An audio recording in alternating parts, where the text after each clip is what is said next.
Hey guys, welcome back inside the State Champs Sports Network studios. Look who has joined us. It is Matt Mowry once again of the State Champs Scout team. He is our digital managing editor, and this is another update and just kind of giving you ideas on who to look out for when we announce our State Champs All-Junior team at the end of the fall. And we'll do it for the winter, and we're going to do it for the spring.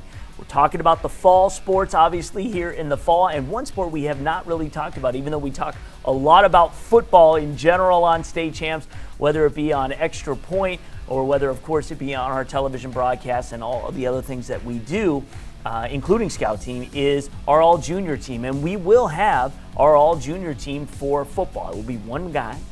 And if you follow the Anvil Award, you know there are several juniors that are on that list, just talking about linemen. But that is not all of the list, as there is a ton of talent at the junior level. And again, in football, just talking about linemen.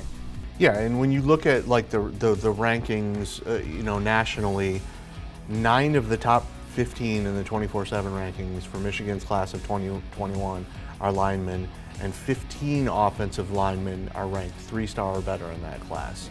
I mean, it's been a trend. Yeah, it's been a trend for years. That has been how, a lot of times back in the day when it was Central Michigan having the bubs, the big ugly bellies, those are the kids you can recruit from a state like Michigan. Yes. And develop into first-round draft picks, or like Joe Staley or Eric Fisher, who was the #1 overall pick. There are a lot of offensive linemen. Obviously, we've talked a lot over the last couple of years about the Big Two at Clarkston with Rocco Spindler and Garrett Dellinger. And Belleville's Damon Payne, who also plays defensive tackle, is the #1 player in the state in the class of 2021 by most rankings. And then obviously in our Anvil Award, we have Stevenson's Giovanni Alhadi, who's going to Michigan. And a new person who's coming in this week, if we want to do a spoiler, is Castech's Raheem Anderson, too, the center of that line, who's got just a ton of offers. While left tackle Terrence Enos on that same Castech line isn't ranked far behind him. Right. But there are a lot of guys who don't get the pub that they probably should, and that's kind of the mandate that we've had with this junior team, is to look at some of the other kids who may not be in our Anvil Award or may not be in our Mr. Football. Rayshon Benny, who doesn't get enough attention at Oak Park, plays on the other end of the line from the #1 player in the 2020 class, Justin Rogers. 30 offers this kid has from places like Florida State, Auburn, LSU, Miami, Michigan, Ohio State, Oregon.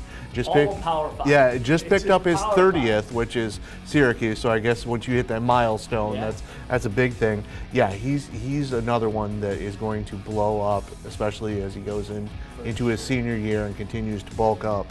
Caleb Banks at Southfield A&T, 6'6", 255 pounds, 12 offers, including Kentucky, Rutgers, Temple, Maryland. Another kid who's very long and lean, Country Days' Caleb Tiernan, who stands 6'7" and has 7 offers, including Michigan and Ohio State. Most normal years, a kid like Harper Woods' Davian Weatherspoon would be the #1 center in the class. Were it not for a kid like Raheem Anderson. Right. He's the number 5 center in the nation by 24/7's rankings, #2 in the state of Michigan. And then you've got Brandon Honorable, who bookends with this year's Kings top lineman, DeAndre Buford, who is somebody we've had in our Anvil list. And that's not it. We've got more. Traverse City Central's Carson Briggs, 6'5", 270, has offers from all 3 of the MAC schools in Michigan. Utica Eisenhower guard Dalton Dwecky has offers from CMU and Bowling Green. One of the other guys on the Belleville line, Ramir Lewis, Man Mountain at 6'7", 300 pounds, offers from 4 Power 5 schools, including Michigan. And then there's a guy like Fenton guard Josh Thompson, 6'4", 290, has offers from Akron, Eastern, Central. Kid who's just starting to blow up recruiting-wise, starting to get some MAC offers. Livonia Franklin Jr., Kyle Fagetti, 6'6", 267 pounds, got his first D1 offer from Central Michigan about 2 weeks ago and has since picked up ones from Eastern and Bowling Green. If you miss out on those top couple of linemen in this class, there are more, and then there's another tier after that. It's a very deep line class, both in the 2020 class and 2021. It really is amazing when you think about just the talent that is developing here in the state of Michigan when it comes to offensive and defensive line play.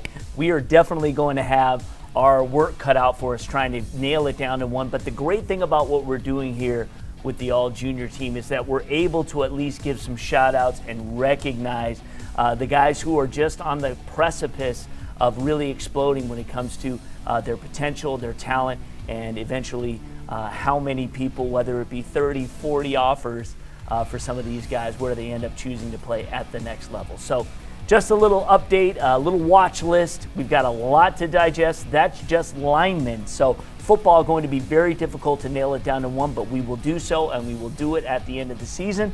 So we'll have an Anvil winner, we'll have a Mr. Football winner, and we will have the state champs all-junior winner when it comes to football. So lots of accolades to hand out, and it's going to be a lot of fun. So thanks again for watching. We'll talk about another sport next week.